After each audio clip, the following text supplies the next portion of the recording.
3,6 bilhões de reais, você escutou direito, 3,6 bilhões de reais foi o calote que uma única empresa deu ao Banco do Brasil apenas no quarto trimestre de 2025. Isso mesmo que você entendeu, foi uma única empresa e não várias. O bicho pegou geral no mundo financeiro e a gente precisa conversar sobre uma notícia que balançou o Banco do Brasil e gerou ondas de choque em todo o mercado. Se quer saber tudo o que rolou nesse que pode ser o maior calote registrado em uma instituição financeira no país, que empresa é essa, como isso afeta o maior banco público do país e o que isso significa para os acionistas, fica comigo até o final desse vídeo que lhe revelarei tudo o que você precisa saber sobre essa notícia que realmente sacudiu o mercado financeiro.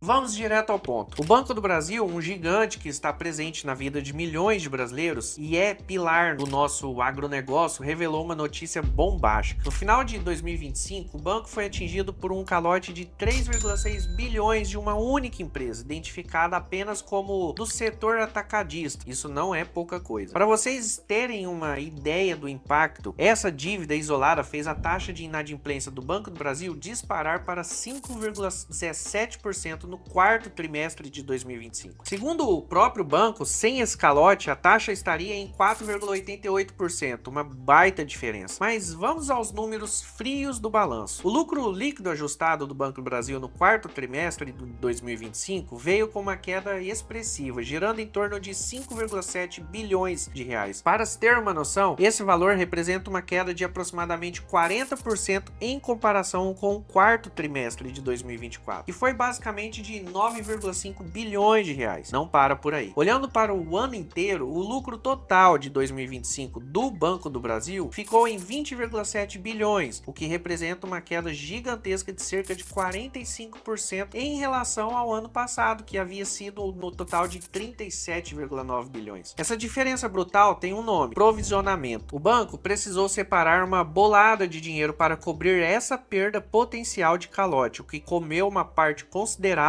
do seu lucro. Esses números são um sinal de alerta e mostram a vulnerabilidade de instituições financeiras a eventos de créditos concentrados. É importante lembrar quem é o Banco do Brasil. Fundado em 1808, é o banco mais antigo do país e um dos maiores da América Latina. Ele tem um papel estratégico, sendo o principal financiador do agronegócio brasileiro, além de ter forte atuação no varejo e atacado. Historicamente, o Banco do Brasil é conhecido por sua solidez e por ser um excelente pagador de dividendos, o que o torna um queridinho de muitos investidores, especialmente os que buscam renda passiva. No entanto, 2025 não foi um mar de rosas para a instituição. Esse calote de 3,6 bilhões não foi um evento isolado. Ao longo do ano, o Banco do Brasil já vinha enfrentando desafios significativos na sua carteira de crédito, especialmente ao setor do agronegócio. Clientes do agro que tradicionalmente têm um bom histórico de pagamentos com o Banco do Brasil começaram a apresentar dificuldades, seja por problemas climáticos que afetaram suas safras, flutuações nos preços das commodities ou até mesmo a pressão de juros altos que impactaram a capacidade de pagamento. O fato é que a inadimplência no agro já era uma preocupação crescente. Eu já falei sobre isso em outro vídeo aqui no canal, para você assistir eu vou deixar aqui no card aqui para vocês, beleza? Esses calotes pulverizados ao longo do ano já exigiam que o banco fizesse mais provisões, ou seja, reservasse dinheiro para cobrir essas perdas esperadas. A consequência direta foi uma pressão nos resultados trimestrais do Banco do Brasil durante todo o ano. O calote de 3,6 bilhões veio como um golpe extra, acumulando-se em um cenário de crédito já deteriorado e levando àquele impacto drástico que vimos no quarto trimestre de 2025. Isso mostra como até mesmo instituições robustas como o Banco do Brasil são sensíveis a ciclos econômicos e setoriais. Um dia depois do resultado da empresa ser divulgado, as ações do Banco do Brasil valorizavam na casa dos 5%. Afinal de contas, por mais que o resultado era abaixo do que foi um ano antes, ainda veio acima dos 4 bilhões que o mercado estava projetando. Mas ao final do dia veio a notícia que ninguém havia percebido, que estava lá, bem no meio do relatório, falando dessa inadimplência de uma única empresa de 3,6 bilhões de reais. E claro, a notícia saiu em todos os portais de notícias. E mesmo sem o banco ter divulgado divulgado o nome da empresa, já começava a circular nos portais de notícias que a empresa era a Braskem. No outro dia, numa sexta-feira 13, para variar, as ações do Banco do Brasil caíram 2,30%, enquanto as da Braskem despencaram 11,2%, perdendo aí bilhões de reais no valor de mercado em poucas horas. Agora vamos falar do que realmente interessa para quem investe, o impacto de tudo isso. Para os acionistas do Banco do Brasil, a notícia do calote e a queda do lucro de 45% em 2025 são um balde de água fria. Menos lucro significa, na maioria dos casos, menor distribuição de dividendos. E como muitos investidores buscam o Banco do Brasil exatamente por essas características, a expectativa de proventos menores pode fazer o preço das ações sofrerem. Para a própria instituição Banco do Brasil, o impacto aparece em várias frentes. Primeiro é o aumento da provisão para devedores duvidosos, chamado PDD. O banco precisa alocar mais recursos para cobrir perdas potenciais, o que drena o capital disponível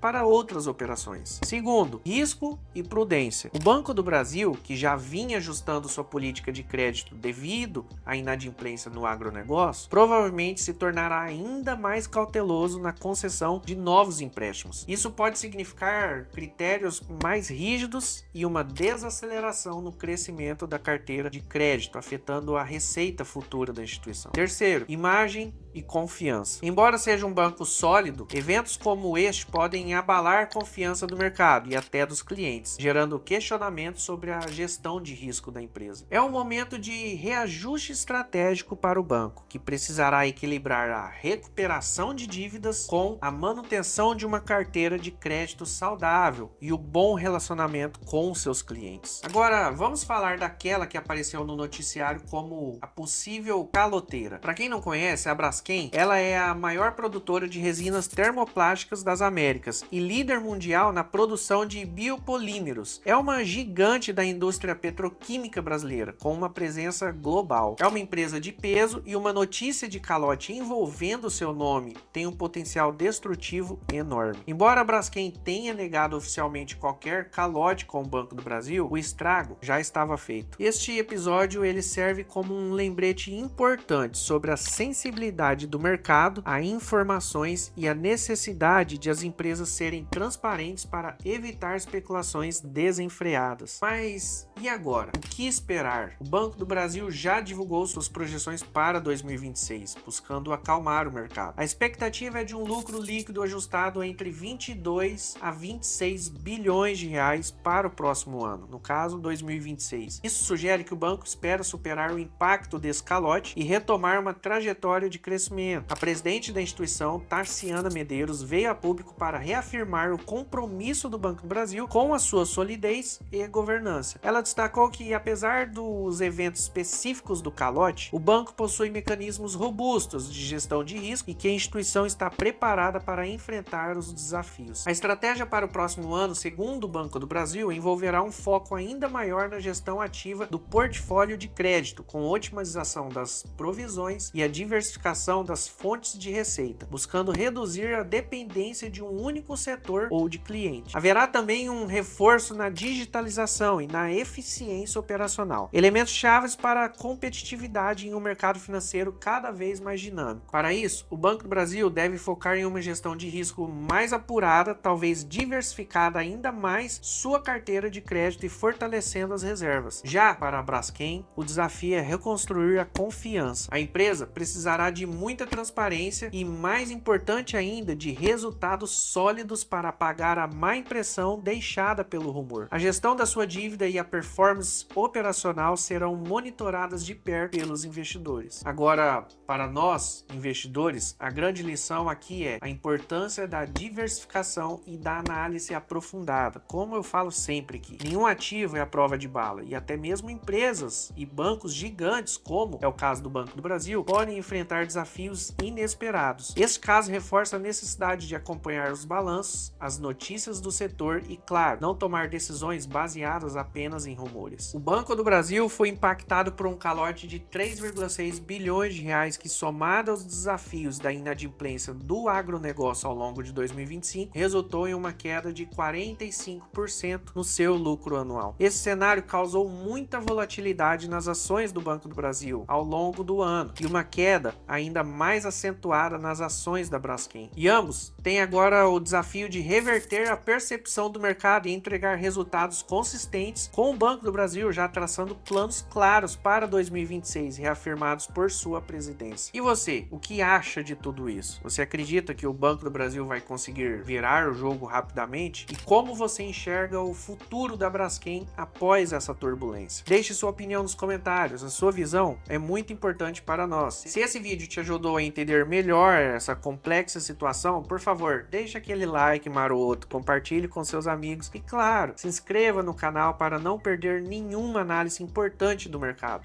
E não se esqueça de ativar o sininho para ser notificado sempre que tivermos um conteúdo novo. Nos vemos no próximo vídeo, um grande abraço, bons investimentos e fui!